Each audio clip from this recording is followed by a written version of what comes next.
വളരെ എളുപ്പത്തിൽ പെട്ടെന്ന് തന്നെ വെക്കാൻ പറ്റുന്ന ഒരു സാമ്പാർ നമുക്ക് ഉണ്ടാക്കിയാലോ. അത് മാത്രമല്ല, ഇഡ്ഡലിക്കായാലും ദോശയ്ക്കായാലും ചോറിലേക്കായാലും ഒക്കെ ഒരേപോലെ ഉപയോഗിക്കാൻ പറ്റുന്ന നല്ലൊരു സാമ്പാറാണ് കേട്ടോ. നല്ല മണമൊക്കെ ഉള്ളൊരു സാമ്പാറാണ്. അപ്പോൾ നമുക്ക് സാമ്പാർ ഉണ്ടാക്കിയാലോ. ഞാൻ സ്മിത. അപ്പോൾ നമ്മുടെ പാചകത്തിലേക്ക് പോയാലോ. അയ്യോട്ടാ, ഇന്ന് നമ്മളുണ്ടല്ലോ സാമ്പാറാണ് വെക്കുന്നത്. അപ്പോൾ നമുക്ക് സാമ്പാർ വയ്ക്കാനായിട്ട് നമ്മൾ ആഗ്രഹിച്ചത് തന്നെ ആദ്യം ചെയ്യേണ്ട കാര്യം എന്ന് പറയുന്നത് കുറച്ച് പുളി വെള്ളത്തിലിടലാണ്. അപ്പോൾ കോലിപ്പുളി ഇട്ടാൽ അപ്പോൾ ചെറിയൊരു ചെറുനാരങ്ങയുടെ അത്രയും വലുപ്പത്തിലുള്ള പുളിയാണ് നമ്മൾ എടുത്തിട്ടുള്ളത്. അത് നമുക്ക് വെള്ളം ഒഴിച്ചിടാം. നന്നായിട്ട് പുളി മുങ്ങി കിടക്കാവുന്ന രീതിയിൽ തന്നെ നമ്മൾ വെള്ളമൊക്കെ ഒഴിച്ചിട്ടുണ്ട്. ഇവിടെ ഇരിക്കട്ടെ. അപ്പം നമ്മളുണ്ടല്ലോ ഒരു ഗ്ലാസ് പരിപ്പിനുള്ള സാമ്പാറാണ് വെക്കണേ. അപ്പോൾ അതിലേക്ക് ഞാൻ എടുത്തിട്ടുള്ള കഷ്ണം എന്ന് പറയുന്നത് മത്തങ്ങ എടുത്തിട്ടുണ്ട്, കുമ്പളങ്ങ എടുത്തിട്ടുണ്ട്, കൊത്തമരി എടുത്തിട്ടുണ്ട്. കൊത്തമരിക്ക് പകരം പയറോ ബീൻസ് എന്ത് വേണമെങ്കിലും എടുക്കാം കേട്ടോ. പിന്നെ ക്യാരറ്റ് എടുത്തിട്ടുണ്ട്, നേന്ത്രക്കായ, വെണ്ടക്കായ, മുരിങ്ങക്കായ. ഇത്രയും സാധനങ്ങളാണ് ഞാൻ സാമ്പാർ വയ്ക്കാൻ എടുത്തിട്ടുള്ളത്. നമുക്ക് സാമ്പാറിലേക്ക് ഈ കഷ്ണങ്ങളല്ലാതെ തന്നെ വേറെ എന്ത് കഷ്ണം ഇട്ടിട്ടും സാമ്പാർ വയ്ക്കാം. ഉരുളൻകിഴങ്ങോ അല്ലെങ്കിൽ ചേമ്പോ അങ്ങനെയൊക്കെ ഇട്ടിട്ട് വെക്കാം. പിന്നെ കഷ്ണങ്ങളില്ലാതെ നമുക്ക് സാമ്പാർ വയ്ക്കാൻ പറ്റും കേട്ടോ. അപ്പം ഞാൻ എടുത്തിട്ടുള്ളത് ഇത്രയും തരം പച്ചക്കറി കഷ്ണങ്ങളാണ് എടുത്തിട്ടുള്ളത്. അപ്പം ഇനി നമുക്ക് സാമ്പാർ വയ്ക്കാൻ തുടങ്ങാം. ആദ്യം പരിപ്പ് വേവിച്ചെടുക്കാം കേട്ടോ. അപ്പോൾ ഞാൻ എടുത്തു കൊടുക്കുന്ന പരിപ്പ് നന്നായി കഴുകി എടുത്തിട്ടുള്ളതാണ്. അത് നമുക്കിതിലേക്ക് കുക്കറിലേക്ക് ഇട്ട് കൊടുക്കാം. പിന്നെ നമുക്കതിലേക്ക് വേണ്ടത് ഇത്തിരിയോളം മഞ്ഞൾപ്പൊടി. അപ്പോൾ അതായത് ഒരു 1/4 ടീസ്പൂണിൻ്റെ അടുത്തേക്ക് മഞ്ഞൾപ്പൊടി ഇട്ട് കൊടുക്കുന്നുണ്ട് കേട്ടോ. പിന്നെ നമുക്കതിലേക്ക് വേണ്ടത് കായാണ് ഞാൻ ഇട്ട് കൊടുക്കുന്നത്.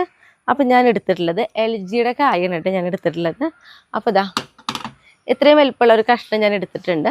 ഇതിൽ നിന്ന് പകുതി നമ്മൾ പരിപ്പിൻ്റെ കൂടെ വേവിക്കുകയാണ് കേട്ടോ. അതിലേക്ക് ഇട്ട് കൊടുത്തു. ഇനി നമുക്ക് പരിപ്പ് വേവാനായിട്ട് വെള്ളം ഒഴിച്ച് കൊടുക്കാം. അപ്പോൾ 1 ഗ്ലാസ് പരിപ്പാണ് നമ്മൾ എടുത്തിട്ടുള്ളത്. അതിലേക്ക് 3 ഗ്ലാസ് വെള്ളം ഒഴിച്ച് കൊടുത്തിട്ടുണ്ട്. അതായത് പരിപ്പിനേക്കാളും വിട്ട് മുകളിലായിട്ട് വെള്ളം ഇതേപോലെ നിൽക്കണം കേട്ടോ. ഇനി നമുക്കിത് അടച്ച് വെച്ച് വേവിക്കാം. നന്നായിട്ട് പരിപ്പ് വേവണം. അപ്പോൾ നമുക്കൊരു 3 വിസിലടിപ്പിക്കാം കേട്ടോ. അപ്പോൾ നമ്മുടെ പരിപ്പ് ഇവിടെ കിടന്ന് വേവട്ടെ. ഇനി നമുക്ക് സാമ്പാറിലേക്കുള്ള കഷ്ണങ്ങളൊക്കെ വേഗം വേവിച്ചെടുക്കാം.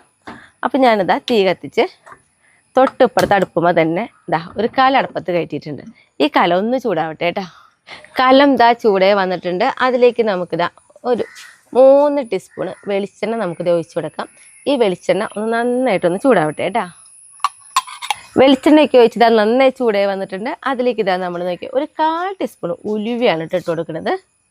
അപ്പോൾ ഉലുവയൊക്കെ ഇട്ടിട്ട് നോക്കിയാൽ ഇതേപോലെ കണ്ടോ കളറ് മാറി വരുന്നുണ്ട്. ആ സമയത്ത് നോക്കി നമ്മൾ അതിലേക്ക് ഒരു 15 ചുവന്നുള്ളി തൊലി കളഞ്ഞത് ഇട്ട് കൊടുക്കാം. പിന്നെ അതേപോലെ 2 പച്ചമുളക് നടുകീറിയതും കൂടി നമ്മൾ ഇട്ട് കൊടുത്തിട്ടുണ്ട്. ഈ ചുവന്നുള്ളി ചെറുതായിട്ടൊന്ന് വഴറ്റി വരാൻ വേണ്ടോ, ചെറുതായിട്ടിട്ടോ, കൂടുതലൊന്നും വേണ്ട. ഉള്ളിയൊക്കെ ഇട്ടിട്ട് നോക്കി ഇതേപോലെ ചെറുതായിട്ട് കണ്ടോ ഒരു കളർ മാറി വന്ന് നോക്കണേ. ഈ ഒരു സമയത്ത് നമുക്കതിലേക്ക് കുറച്ച് കറിവേപ്പില ഇട്ട് കൊടുക്കാം. പിന്നെ നമുക്കിതാ നമ്മൾ പുളി വെള്ളത്തിലിട്ടുണ്ടായിരുന്നല്ലോ, അത് നന്നായിട്ടൊന്ന് കൈ കൊണ്ട് നന്നായിട്ടൊന്ന് പിഴിഞ്ഞെടുക്കാം. നന്നായിട്ട് അമർത്തി പിഴിഞ്ഞ് തന്നെ എടുത്തോളൂ. എന്നിട്ട് കൊറ്റനില്ലാണ്ട് നമുക്ക് ഇതിലേക്ക് ഒഴിച്ചു കൊടുക്കാം കേട്ടോ.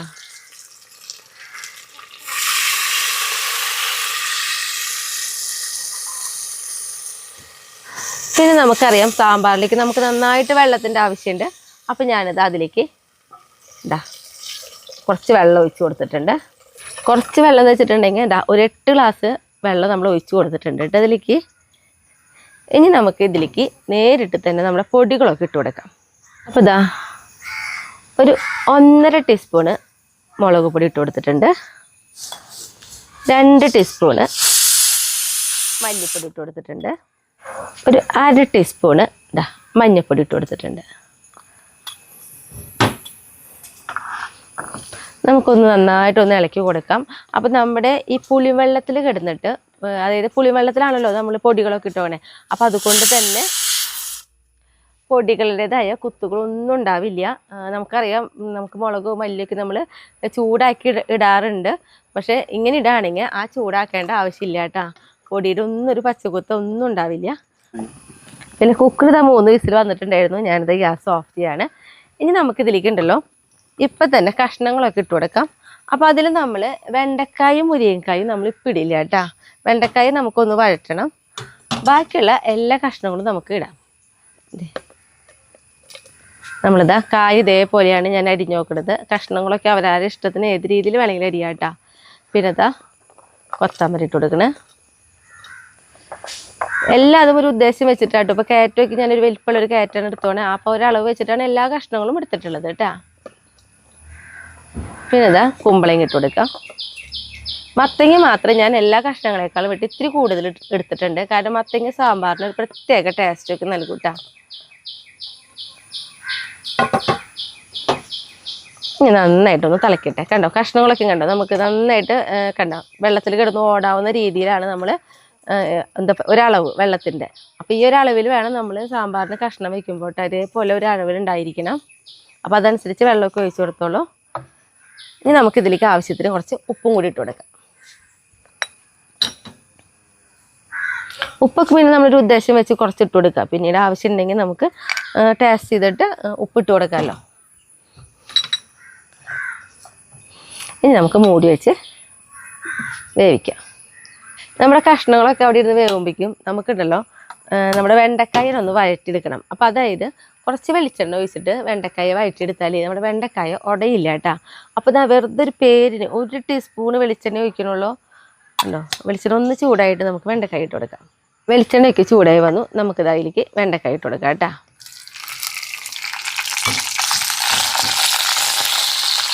വെണ്ടക്കായേ ചെറിയ നനവുള്ള കാരണം തുടക്കിടുമ്പോൾ ഒന്ന് പൊട്ടിത്തെറിക്കൂട്ടോ. അപ്പോൾ അതനുസരിച്ച് അകന്ന് നിന്നിട്ട് വേണം ഇതൊന്ന് വഴറ്റിയെടുക്കാനായിട്ട്. അപ്പോൾ അതാ നോക്കിയേ ഇതേപോലെ നമ്മളൊന്ന് വഴറ്റിയെടുത്തിട്ടുണ്ട്. നമുക്കതൊരു പ്ലേറ്റിലേക്ക് മാറ്റി കൊടുക്കാം. ഇത്രയും വഴറ്റുണ്ടോ കേട്ടോ. പിന്നെ കൂടുതലൊന്നും ആക്കണ്ട. അതായത് വെണ്ടക്കായുടെ കളറ് അങ്ങനെ വിട്ടു പോവരുത്. അപ്പോൾ ഇതിവിടെ ഇരിക്കട്ടെ. നമ്മുടെ മുരിങ്ങക്കായും വെണ്ടക്കായും കൂടി ഒരുമിച്ച് നമുക്ക് ചട്ടിയിലേക്ക് ഈ കഷ്ണങ്ങളൊക്കെ ഏതാണ്ട് ഒരു മുക്കാ വേവാവുമല്ലോ. ആ സമയത്താണ് നമുക്കത് ഇട്ട് കൊടുക്കണ്ടോ. നമ്മുടെ സാമ്പാർ നോക്കിയേ കഷ്ണങ്ങളൊക്കെ ഇട്ടിട്ട് ഇതേപോലെ നന്നായി തിളച്ച് വന്നിട്ടുണ്ട്. ഈ ഒരു സമയത്ത് നമ്മൾ അതിലേക്ക് നോക്കിയേ ഒരു കഷ്ണം കായും കൂടി നമ്മൾ ഇട്ട് കൊടുക്കുകയാണ് കേട്ടോ. ചെറിയൊരു കഷ്ണം കായാണ് ഇത് എടുത്തിട്ടുള്ളത്. ഇതിങ്ങനെ ഞെക്കുമ്പോൾ നമുക്കറിയാം. ഒരു കഷ്ണം നമ്മൾ പരിപ്പിലിട്ടു. ഒരു കഷ്ണം നമ്മൾ ഇതിൽ കൂടി ഇട്ട് കൊടുക്കുകയാണ്. അപ്പോൾ ഈ കായാണ് നമ്മുടെ സാമ്പാറിന് ഏറ്റവും മണവും ടേസ്റ്റും ഒക്കെ നൽകുന്നത് കേട്ടോ. അപ്പോൾ ഈ വെള്ളത്തിൽ കിടന്ന് തിളയ്ക്കുന്നതോട് കൂടിയിട്ട് നമ്മുടെ കായൊക്കെ നന്നായിട്ട് അലിഞ്ഞ് ചേരും. ഇനി കഷ്ണങ്ങളൊക്കെ നന്നായി വേവട്ടെ. അപ്പോൾ ഇനി നമ്മുടെ കഷ്ണങ്ങളൊക്കെ അതിൻ്റെ മുക്കാ ഭാഗം വെന്തിട്ടുണ്ടാവും. നമ്മുടെ കായൊക്കെ ഇത് അലിഞ്ഞ് ചേർന്നിട്ടുണ്ട്. അത് ഇനി നമുക്ക് മനസ്സിലാവാന്നറിയോ, നമ്മുടെ ഈ സാമ്പാർ ആ കായ അലിഞ്ഞ് ചേരുന്ന സമയത്ത് ഇത് തിളയ്ക്കണ ഒരു മണല്ലേ, ഏതാണ്ട് ചുറ്റുപാട്ട് എല്ലാവർക്കും അറിയാൻ പറ്റും അവിടെ സാമ്പാർ വെക്കുന്നുണ്ടെന്ന്. ആ ഒരു നല്ല മണം വന്നിട്ടുണ്ട്. അപ്പം ഞാൻ പറഞ്ഞു കഷ്ണങ്ങളൊക്കെ ഒരു മുക്കാ ഭാഗം വേവുമ്പോഴാണ് നമ്മുടെ വെണ്ടക്കായും മുരിങ്ങക്കായും ഒക്കെ ഇട്ട് കൊടുക്കുക എന്നുള്ളത്. അപ്പോൾ നമുക്ക് വെണ്ടക്കായ ഇട്ട് കൊടുക്കാം. പിന്നെ നമ്മുടെ മുരിങ്ങക്കായും കൂടി ഇട്ട് കൊടുക്കാം. അപ്പം ഇനി വെണ്ടക്കായും മുരിങ്ങക്കായും ഒക്കെ വെന്ത് വരുമ്പോഴേക്കും നമ്മുടെ പരിപ്പ് ഇതിൽ ഒഴിക്കാറാവും കേട്ടോ. അപ്പം നമ്മുടെ വെണ്ടക്കായും മുരിങ്ങക്കായും ഒക്കെ വെന്തിട്ടുണ്ടാവും. അപ്പം നമുക്കിതാ ഇനി നമ്മൾ അടുത്തത് ചെയ്യാൻ പോണത് നമ്മുടെ പരിപ്പ് അവിടെ നന്നായിട്ട് വെന്തിട്ടുണ്ട്. നന്നായിട്ടൊന്ന് ഉടച്ചു കൊടുക്കാം പരിപ്പിന്. കണ്ടോ നന്നായി വെന്തിട്ടുണ്ട്. എന്നാലും നമുക്ക് ഒന്നും കൂടി കയ്യിലുകൊണ്ട് നന്നായിട്ടൊന്ന് ഉടച്ച് നല്ല പേസ്റ്റ് പോലെ ആക്കിയെടുക്കാം. പരിപ്പ് അതിലുണ്ടെന്ന് നമുക്ക് തോന്നരുത്. അതേപോലെ നന്നായിട്ട് ഉടച്ചെടുക്കാം കേട്ടോ. എന്നിട്ട് നമുക്കിതാ ഇതിലേക്ക് ഒഴിച്ചു കൊടുക്കാം.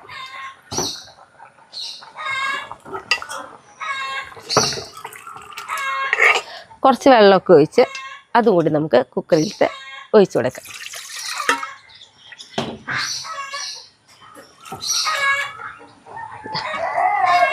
ഈ ഒപ്പം തന്നെ നമുക്ക് അതിലേക്ക് നോക്കിയാൽ ചെറിയൊരു കഷ്ണം ശർക്കര കണ്ടോ, അതും കൂടി നമുക്ക് അതിലേക്ക് ഇട്ട് കൊടുക്കാം. അപ്പം നമ്മുടെ സാമ്പാർ ഇപ്പോൾ നമ്മൾ ബെല്ലിട്ടു. ഇത്രയും ആയി കഴിഞ്ഞാൽ തന്നെ ഈ സാമ്പാറിന് നല്ല മണമൊക്കെ ഉണ്ട്. എങ്കിലും നമുക്കതിലേക്ക് ഇഷ്ടമുണ്ടെങ്കിൽ മാത്രം മതിയിട്ട് അതേ സാമ്പാർ പൊടി ഞാനിതാ 1 ടീസ്പൂൺ എടുത്തിട്ടുണ്ട്. അതും കൂടി ഇട്ട് കൊടുക്കണം കേട്ടോ. നമുക്ക് ഇളക്കി കൊടുക്കാം. നന്നായിട്ടൊന്ന് തിളച്ചോട്ടെ. അപ്പോൾ ഇപ്പം നോക്കിയേ നമ്മുടെ സാമ്പാർ പരിപ്പൊക്കെ ഇട്ട് കണ്ടോ തിളച്ചത് അതേപോലെ ആയിട്ടുണ്ട്. കണ്ടോ സാമ്പാറും അതായത് ചാറും കഷ്ണമൊക്കെ കണ്ടാൽ ഒരേപോലെ ഉടഞ്ഞിട്ടൊന്നുമില്ല. കണ്ടോ ചാറ് കണ്ട ഇനി ചൂടാറുമ്പോൾ ഒന്നും കൂടി കട്ടി വരും. അപ്പോൾ ഈ ഒരു അളവിലെടുത്താൽ മാത്രമാണ് നമുക്ക് സാമ്പാർ അന്ന് അത്യാവശ്യം കട്ടി ഉണ്ടാവും, എന്നാൽ ഒരളവുണ്ടാവും വേണം. ആ രീതിയിലാണ് കേട്ടോ നമ്മൾ സാമ്പാർ വെച്ചിട്ടുള്ളത്. ഇനി നമുക്ക് ഇതിലേക്ക് താളിക്കണം. അപ്പോൾ ഞാനിതാ ഗ്യാസ് ഓഫ് ചെയ്തു. ഇനി നമുക്കിതാ താളിക്കാൻ വേണ്ടി ഞാനിതാ തീ കത്തിച്ച് ചീനിച്ചട്ടി അടുപ്പത്ത് വെച്ചിട്ടുണ്ട്. ഈ ചീനിച്ചട്ടി ഒന്ന് ചൂടാവട്ടെ കേട്ടോ. ഇതാ നമ്മുടെ ചീനിച്ചട്ടി ചൂടായിട്ടുണ്ട്. അതിലേക്ക് നമുക്കിതാ ഒരു 2 ടീസ്പൂൺ വെളിച്ചെണ്ണ ഒഴിച്ച് കൊടുത്തിട്ടുണ്ട്. ഈ വെളിച്ചെണ്ണ ഒന്ന് ചൂടാവട്ടെ കേട്ടോ. വെളിച്ചെണ്ണ ഇതാ ചൂടായി വന്നു. അതിലേക്ക് നമ്മളിതാ 1 ടീസ്പൂൺ കടുക് ഇട്ട് കൊടുക്കണം. കടുക് പൊട്ടി തുടങ്ങുമ്പോൾ തന്നെ നമ്മളിതാ അതിലേക്ക് ഒരു 3 വറ്റമുളക് നടുമുറിച്ച് ഇട്ട് കൊടുക്കണം. കണ്ടോ, ഒരു ഇത്തിരിയോളം കേട്ടോ, 1/4 ടീസ്പൂൺ ഒന്നുമില്ല, ഇത്തിരിയോളം നമ്മുടെ ഉലുവയാണ് ഇട്ട് കൊടുക്കുന്നത്. പിന്നെ നമ്മളതിലേക്ക് ഇട്ട് കൊടുക്കുന്നത് കറിവേപ്പില. ഗ്യാസ് ഓഫ് ചെയ്തു. നമുക്കിതാ നേരെ നമ്മുടെ ചട്ടിയിലേക്ക് ഒഴിച്ചു കൊടുക്കാം.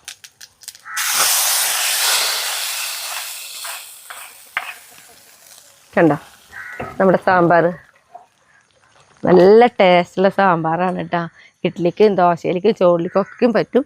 ഇനി ഏറ്റവും ലാസ്റ്റായിട്ട് നമ്മൾ ചെയ്യുന്ന കാര്യം എന്ന് പറയുന്നത് ഇതാ ഒരു പിടി മല്ലിയില ഇട്ട് കൊടുക്കുക. നല്ല മണം കേട്ടോ സാമ്പാറിന്. എന്നിട്ട് ഇതാ നമ്മൾ മൂടി വയ്ക്കുകയാണ് ചെയ്യണത് കേട്ടോ. എന്നിട്ട് നമ്മൾ കഴിക്കാനായിട്ട് എടുക്കുന്ന സമയത്ത് മൂടി തുറക്കുമ്പോഴില്ലേ നല്ലൊരു സാമ്പാറിൻ്റെ മണം ഒക്കെ ഇങ്ങനെ വരും. അപ്പോൾ ഇവിടെ ഇരിക്കട്ടെ, ഞാൻ ടേസ്റ്റ് ചെയ്യാൻ വേണ്ടിയിട്ട് ഷായറ്റിനെ വിളിച്ചിട്ട് വരട്ടെ കേട്ടോ. അപ്പം കുറച്ച് പാത്രങ്ങളുണ്ടാവും, അത് കൊണ്ടുപോട്ടെ.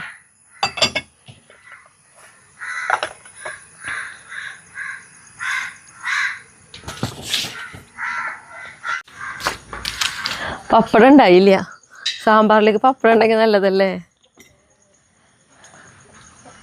നല്ല സ്മെല്ല്, നല്ല മണം വരും ഈ ഒരു സമയത്ത്.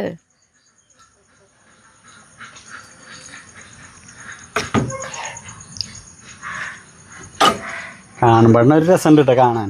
നോക്കിയേ രുചി പിന്നെ പറയണ്ട. ചേട്ടാ നല്ല ചൂടുണ്ട് കേട്ടോ. ചൂടൊന്നും പ്രശ്നമല്ല നമുക്ക്.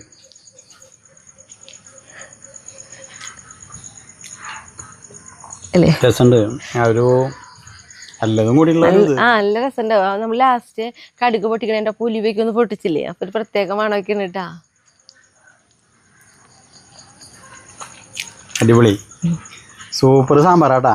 എല്ലാവർക്കും ഈ ഓണത്തിന് പരീക്ഷിക്കുക. അത് ശരിക്കും അത്ര രസമായിട്ടുള്ള സാമ്പാർ. പെട്ടെന്ന് ഉണ്ടാക്കാം, പെട്ടെന്ന് കഴിഞ്ഞല്ലേ. ശരിക്കും നാളികേരൊന്നും വറുത്തരയ്ക്കണല്ലോ, നാളികേരൊക്കെ വറുത്തരയ്ക്കുമ്പോഴല്ലേ സമയം പോവാ. അപ്പോൾ ഇത് ഈ ഓണത്തിന് എല്ലാവരും ഒന്ന് പരീക്ഷിച്ച് നോക്കിയോളൂ. നിർത്തല്ലേ. അപ്പോൾ അടുത്ത ദിവസം അടുത്ത വീഡിയോ ആയിട്ടിടാം.